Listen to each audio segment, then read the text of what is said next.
Hola gente, bienvenidos a este nuevo tutorial de programación con Lua y Loop 2D. En este video vas a aprender a hacer un clicker muy sencillo donde vas a conocer los fundamentos de Loop 2D y de Lua, permitiéndote aprender a renderizar sprites, cargar distintos tipos de archivo de audio y conocer cómo funcionan las bases de la codificación en Loop 2D.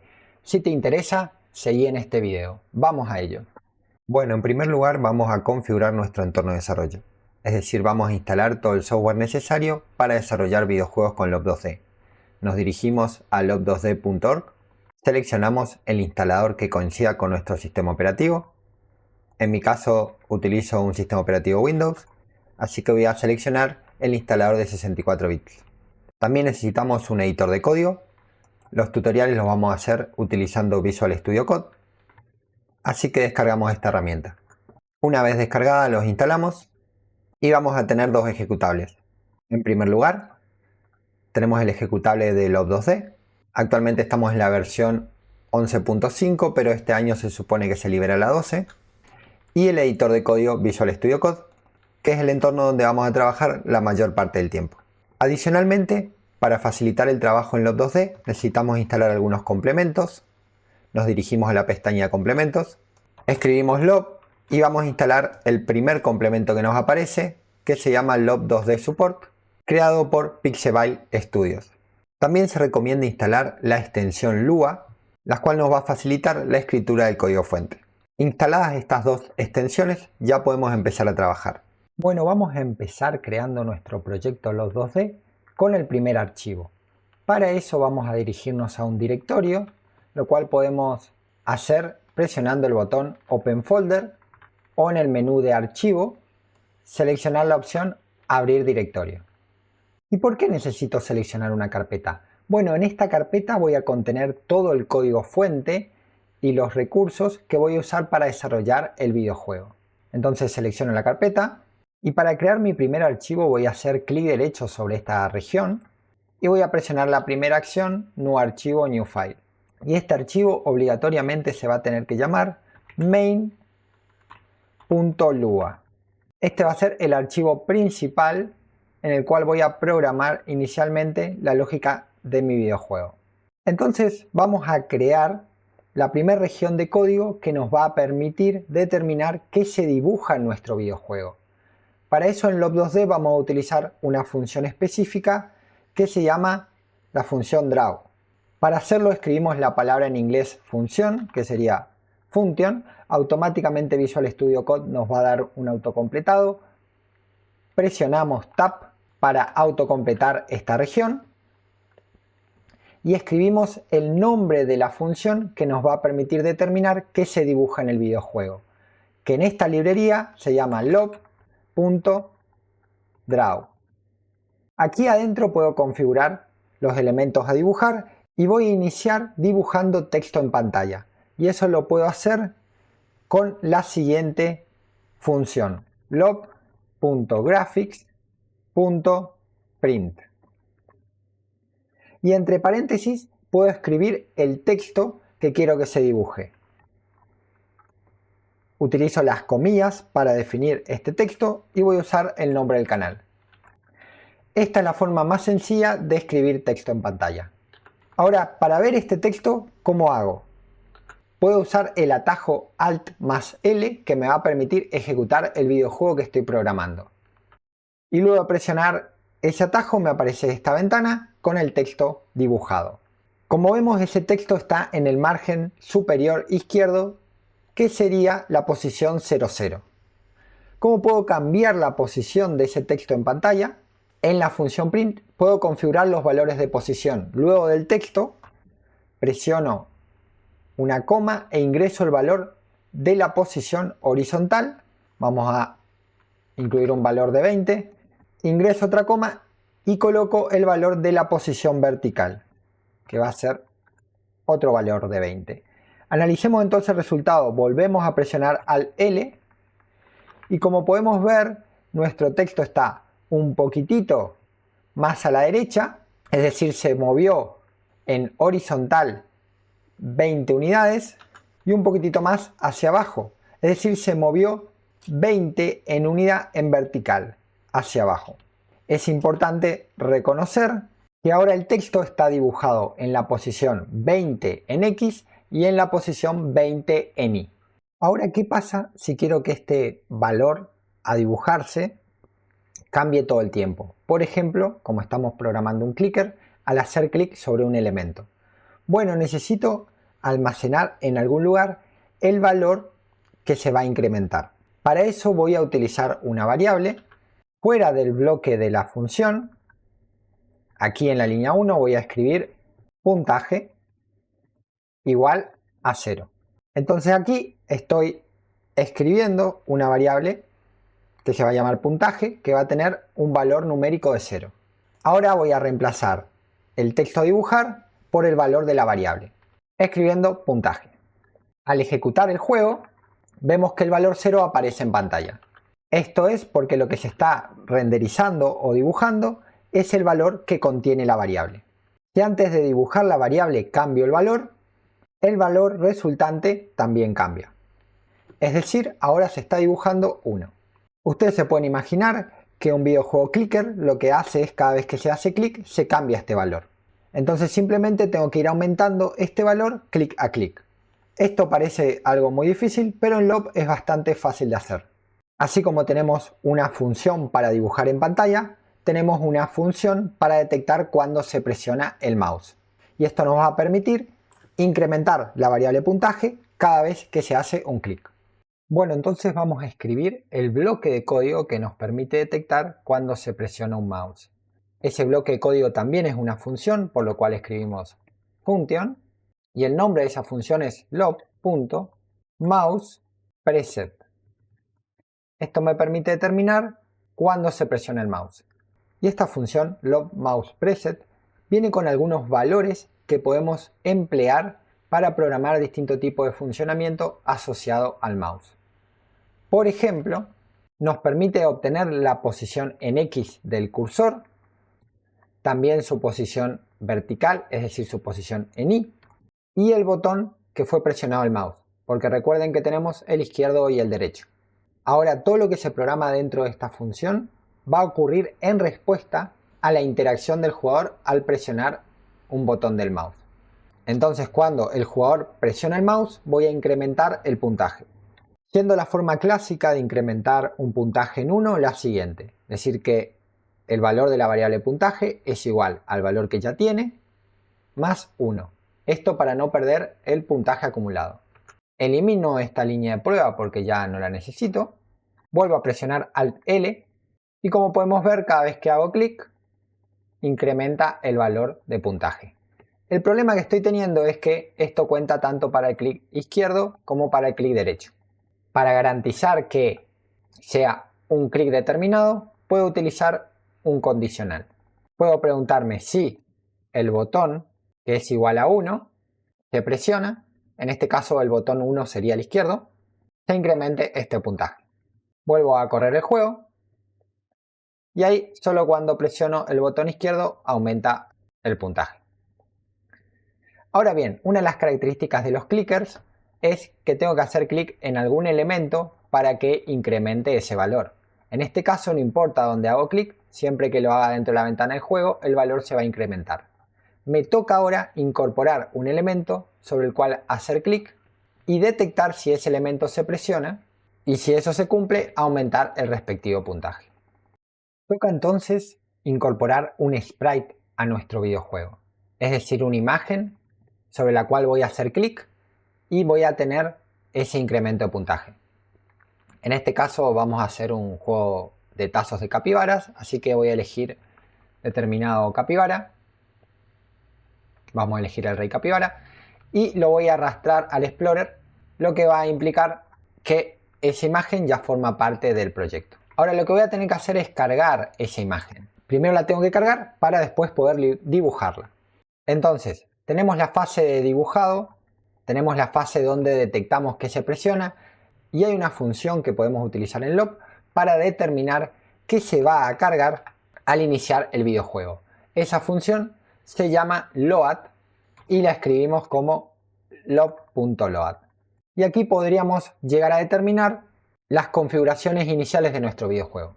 Por ejemplo, si yo quiero crear un texto que va a servir a modo de etiqueta, pero inicialmente lo creo vacío y quiero cambiar ese valor cuando el juego se carga, puedo escribir aquí ese nuevo valor y utilizar esta nueva variable y añadirla al texto actual del puntaje. En este caso tengo una operación de concatenación de dos variables en Lua. Como estoy utilizando la función print, esas variables se dibujan a modo de texto. Como puedo ver, puntaje está pegado al 0 porque lo que me estaría faltando acá sería un espacio en blanco. Al agregar ese espacio en blanco, automáticamente noto cómo ese texto se actualiza. Entonces, como podemos ver, tenemos una región declarativa de variables, es decir, estoy declarando las variables que voy a usar. Puedo utilizar lob.load para determinar la carga inicial, es decir, la inicialización de los elementos. Y luego utilizo lob.draw para dibujar los elementos en pantalla. Entonces, para el caso de mi imagen, necesito declarar una variable a la cual voy a asociar esa imagen. Cargar esa imagen cuando el juego comienza. Eso lo voy a hacer a través de una función de lob llamada newImagen. Escribo lob.graphics.nuevaImagen y entre paréntesis le voy a enviar la ruta de la imagen, es decir, dónde está almacenada esa imagen. En Visual Studio Code existe una forma fácil de obtener la ruta que voy a emplear para cargar la imagen en el videojuego. Me dirijo a la imagen en cuestión, en la jerarquía, clic derecho y voy a la opción copiar ruta relativa. Aquí presiono Control V dentro de los paréntesis y tengo la ruta en cuestión. Obviamente tengo que poner este texto entre comillas. Ahora sí, tengo la imagen cargada cuando el juego inicia. Lo que me faltaría es dibujar la imagen. ¿Y dónde voy a dibujar la imagen? Dentro de la función draw. ¿Cómo la dibujo? Utilizando lob.graphics.draw. Y entre paréntesis voy a pasarle la variable que contiene esa imagen. En este caso es la variable sprite. Entonces, como podemos ver, la imagen se dibujó, pero obviamente al ser una imagen de mayor resolución que la ventana de juego, supera obviamente los límites de esta. Entonces yo puedo ajustar la configuración del método draw para hacer que este sprite se vea un poco mejor. Es decir, puedo configurar aquí valores para transformar cómo el sprite se va a dibujar.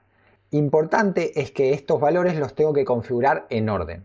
Entonces, el primer valor que voy a enviar por parámetro, esa sería la terminología técnica, a la función draw va a ser la variable que contiene la imagen, en este caso la variable que se llama sprite. Pero después tengo otros valores que puedo configurar, por ejemplo la posición en X y en Y, es decir, la posición horizontal y vertical del sprite. Entonces yo puedo ajustar la función draw para que la imagen que se dibuje se vea diferente. El primer parámetro va a ser la variable que contiene la imagen a dibujar. El segundo parámetro va a ser la posición en X, es decir, la posición horizontal. El tercer parámetro va a ser la posición en Y, es decir, la posición vertical. El cuarto parámetro va a ser un ángulo, es decir, puedo tener la imagen un poquito inclinada. En este caso vamos a poner un ángulo de 45 grados. El quinto parámetro puede ser un parámetro de escala y es acá donde podemos jugar con el tamaño de la imagen, porque obviamente puedo tener un factor de escala horizontal y un factor de escala vertical. Entonces si yo pongo el valor de escala en 0.5 y 0.5, voy a notar que al volver a ejecutar el juego, la imagen se ve un poco más pequeña pero algo inclinada. Esta inclinación se debe obviamente al cambio en grados que nosotros hicimos en la configuración de dibujado.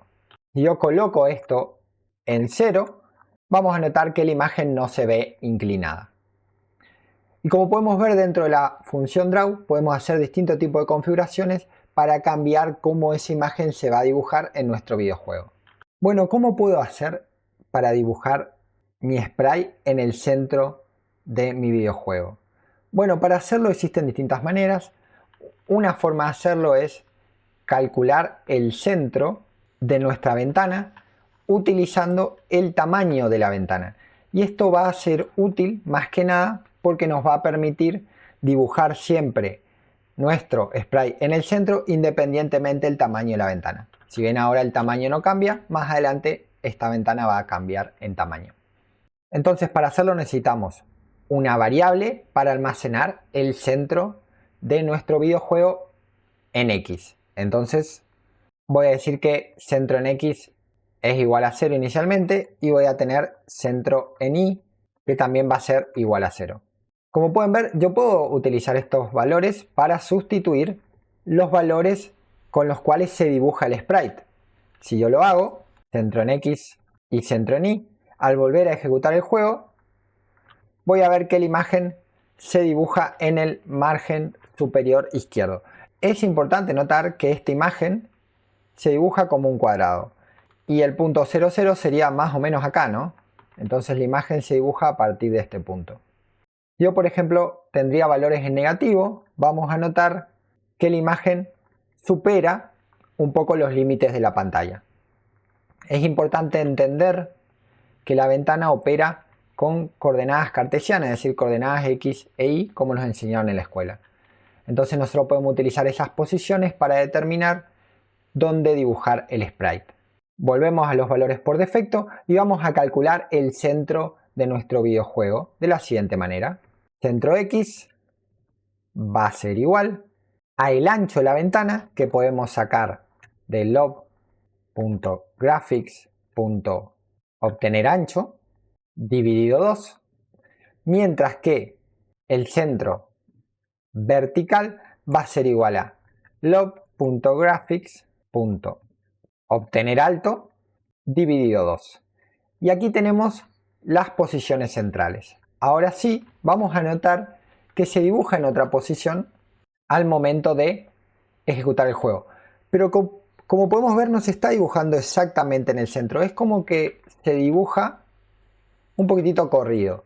Y esto tiene que ver con, como les mencioné hace un momento, el cálculo de origen. La imagen se está siempre dibujando a partir de una posición y se dibuja como un cuadrado hacia los extremos.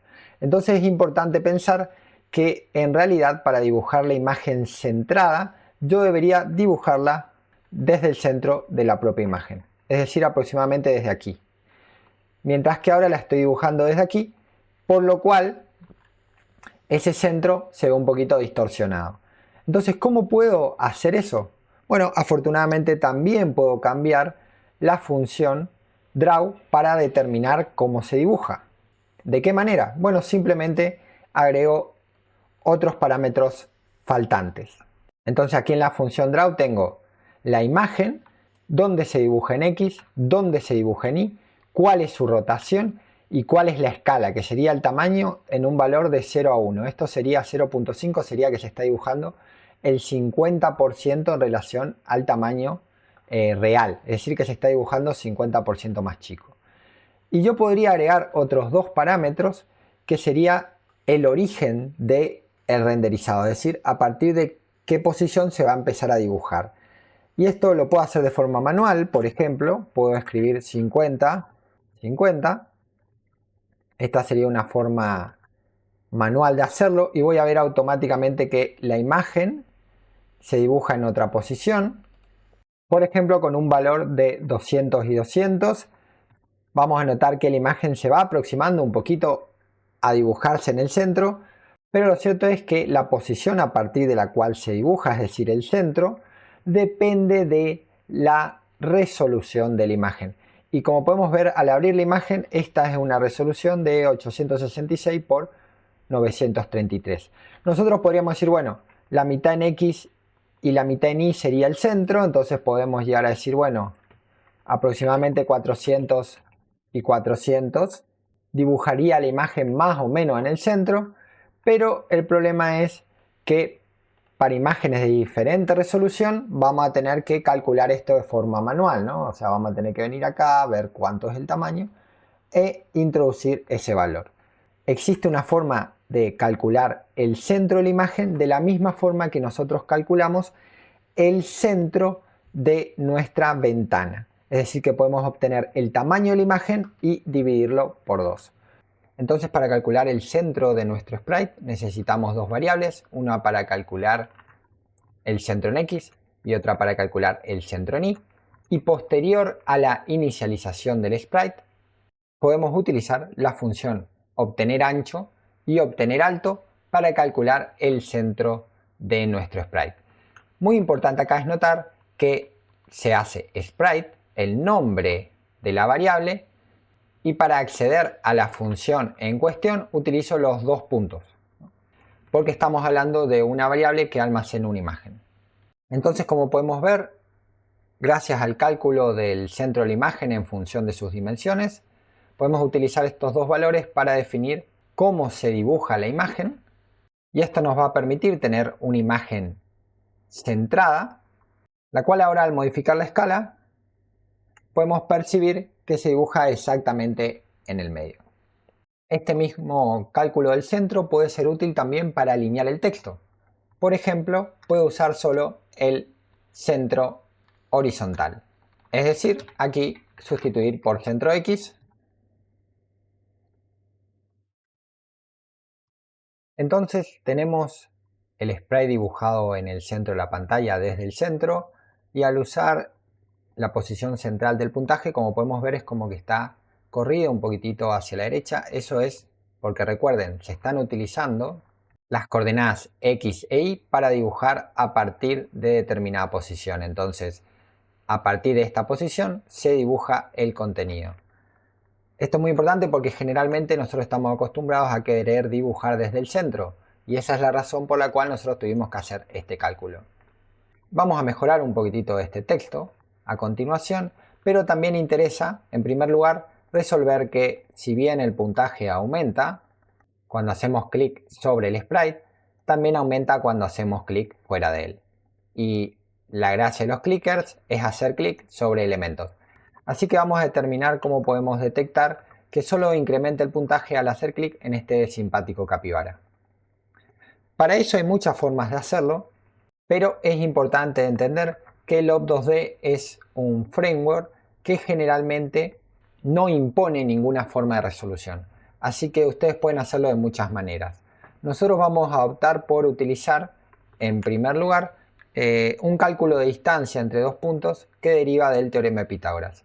Es algo que se puede utilizar siempre que queramos determinar si dos puntos están próximos. En este caso, ¿cuáles serían los dos puntos?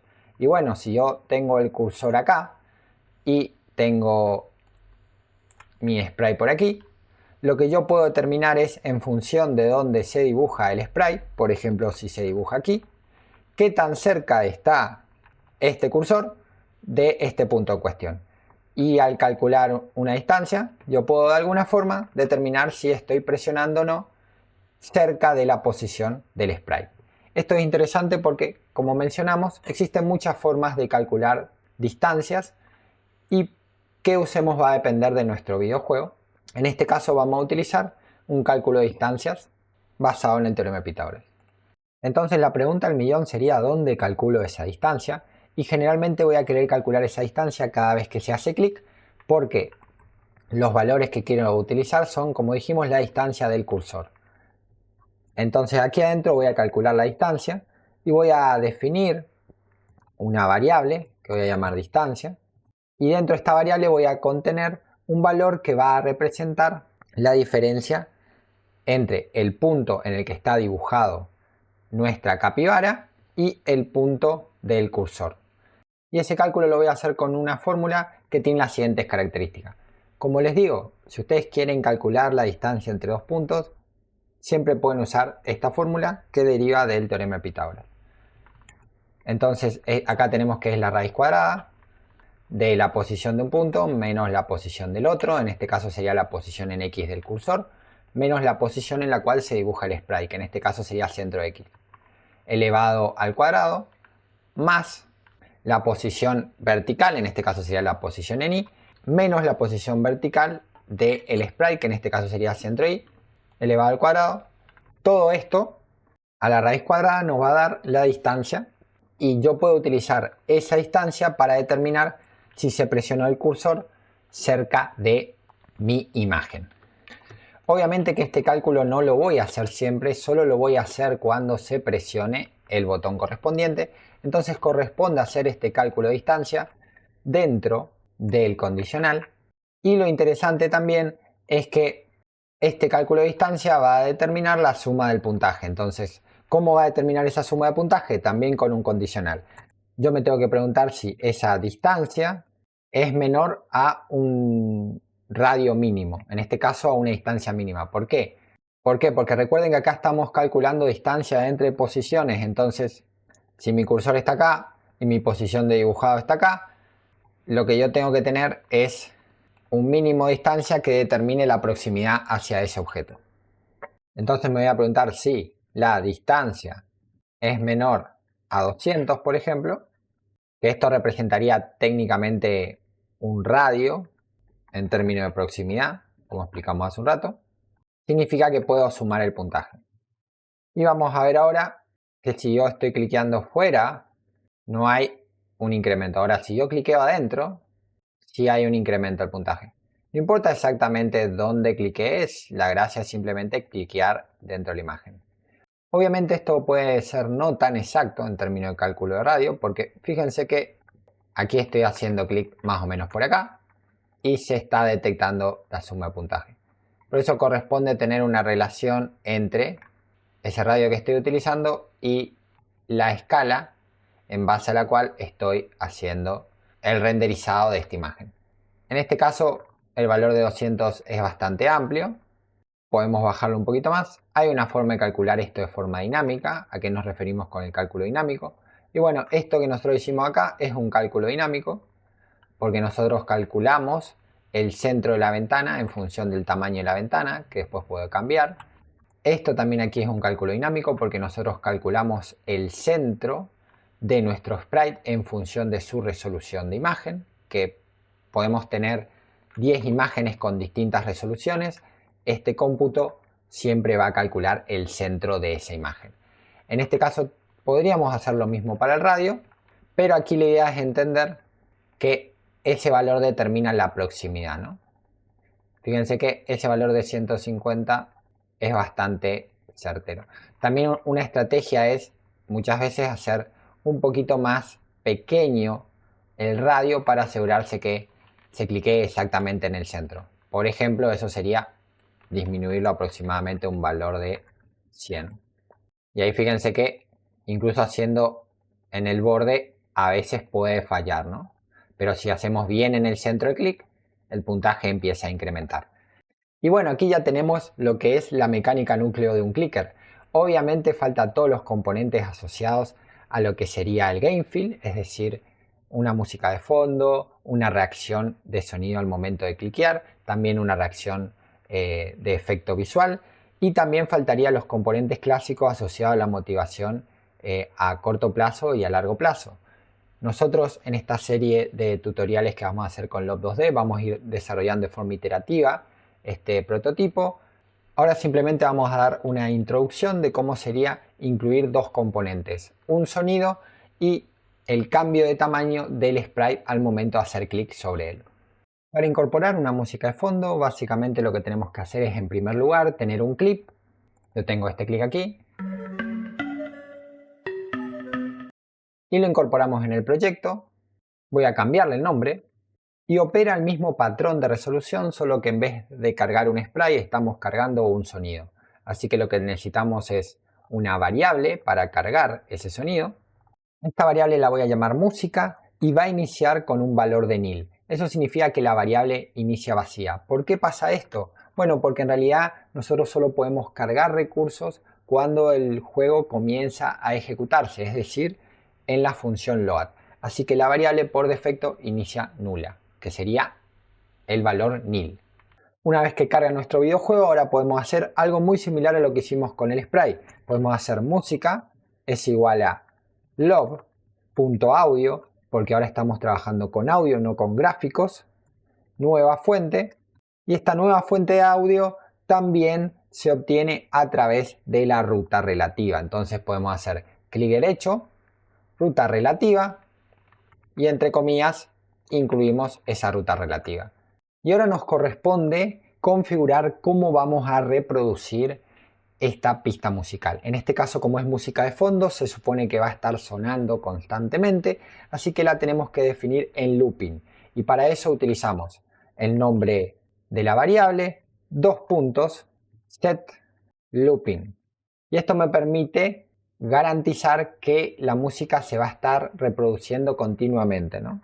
Y una vez que tengo configurada mi pista musical, necesito apretar el botón de play. Y para apretar el botón de play tengo que escribir lob.audio.play y determinar qué pista musical voy a reproducir. Y en este caso sería música. Entonces estos serían los tres pasos: cargar la música, configurarla y reproducirla. Hay un paso adicional. Si nosotros ejecutamos, vamos a obtener un error. Fíjense, es interesante cómo Lob2d, cada vez que hay algo que tenemos mal en el código, nos menciona qué es lo que está faltando. En este caso nos está diciendo que falta un segundo argumento en la función en la línea 23.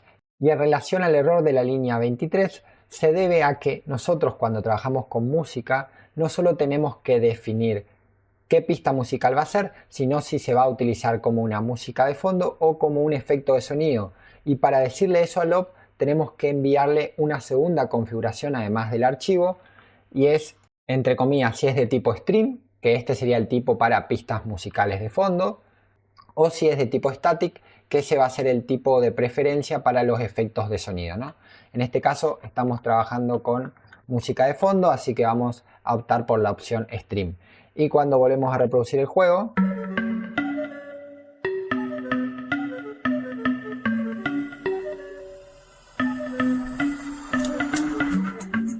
como podemos ver, ahí tenemos la música de fondo.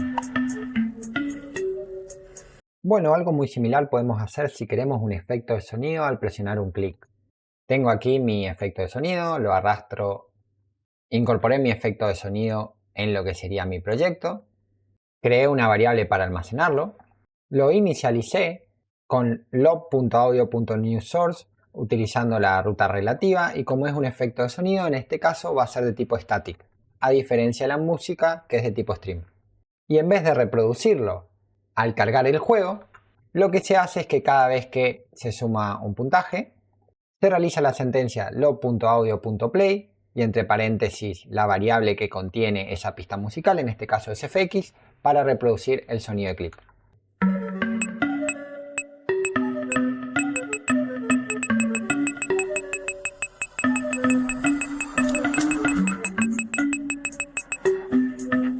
Y bueno, ahí tenemos efectos de sonido. Bueno, por último vamos a hacer un truquito para disminuir la escala cada vez que se presiona el sprite y aumentarla progresivamente hasta que llegue a su escala máxima. Para eso definimos dos variables, la escala del sprite y la escala máxima que puede tener. Inicialmente, obviamente, estos valores empiezan con el mismo número. Reemplazamos los valores de escala al dibujar el sprite. Como estamos dibujando imágenes 2D, generalmente la escala horizontal y la escala vertical es la misma. Pueden haber excepciones, pero para este caso la estamos dibujando como un cuadrado. Y como podemos ver, el resultado es el mismo. Pero si yo cambio automáticamente este valor, la escala de la imagen aumenta. Vamos a dejarlo en 0.4.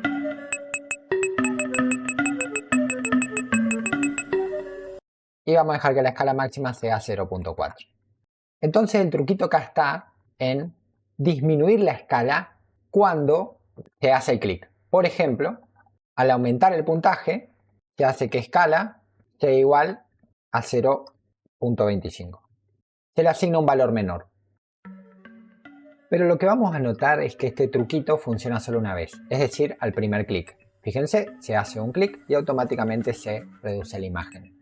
Para los siguientes clics esto no funciona porque básicamente estamos sobreescribiendo la escala.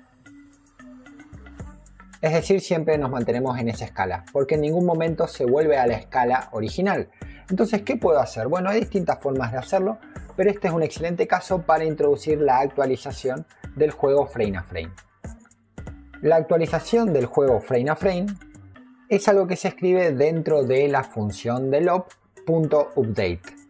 Generalmente aquí yo voy a escribir gran parte del código fuente de mi videojuego porque aquí se codifica qué es lo que pasa frame a frame.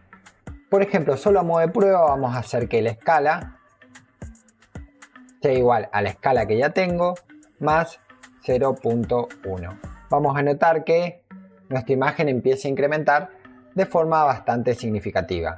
Incluso es tan rápido que no llegamos a percibir el aumento de forma gradual.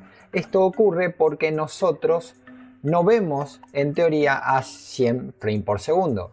Generalmente tenemos que utilizar un mecanismo para poder percibir movimiento de forma apropiada. Y una de las formas de garantizar que el jugador pueda percibir ese aumento es a la operación que estoy realizando siempre multiplicada por el valor de esta propiedad que se llama delta time.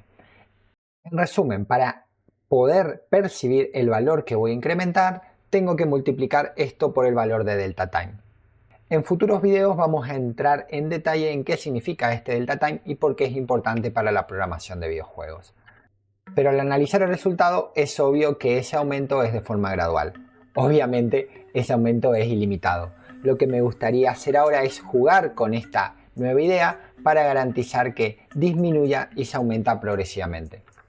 Y obviamente para garantizar este aumento selectivo voy a utilizar también un condicional. De la misma forma que me pregunté si el botón era igual a 1 para saber cuándo se presionaba, de la misma forma me puedo llegar a preguntar si la escala es menor a la escala máxima.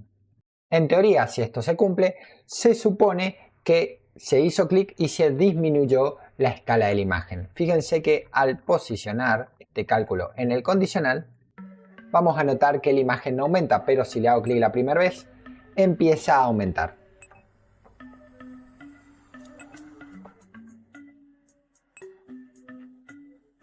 Entonces, como pueden ver, ese aumento solo se hace cuando se hace clic, y si se hace reiteradas veces, eventualmente esa imagen va a volver al tamaño original. Puede ser que el incremento sea un poco lento, no hay problema. Lo que nosotros podemos hacer es aumentar el valor a incrementar. Por ejemplo, podemos garantizar que sea 0.2. Entonces, como podemos ver, ahí el efecto visual es un poquito más interesante. Bueno, para repasar, ¿qué hicimos? Creamos la base de un clicker mediante la codificación de distintos elementos. ¿Qué aprendimos a programar? Bueno, aprendimos a programar variables con distintos valores. En Lua las variables pueden tener cualquier tipo de valor porque estamos hablando de un lenguaje tipado dinámico, es decir, que puede contener un valor numérico, puede contener una cadena de caracteres, es decir, un string, o puede contener un valor nulo, y después vamos a ver en el siguiente video que puede contener tablas, objetos, puede contener cualquier cosa básicamente. También utilizamos estas propiedades para determinar distintos tipos de comportamiento, calcular el centro de forma dinámica de la pantalla, calcular el centro de nuestro sprite. También aprendimos a cargar música y a modificar la escala. Muy importante, en la programación de videojuegos, ya sea si estén utilizando Lob2D, estén utilizando Unity, estén utilizando lo que ustedes quieran, siempre van a detectar estados determinados de la aplicación. Siempre está el estado de inicialización, es decir, donde hago la carga inicial de los elementos. En este caso, en Lob2D, ese estado de inicialización es en la función load.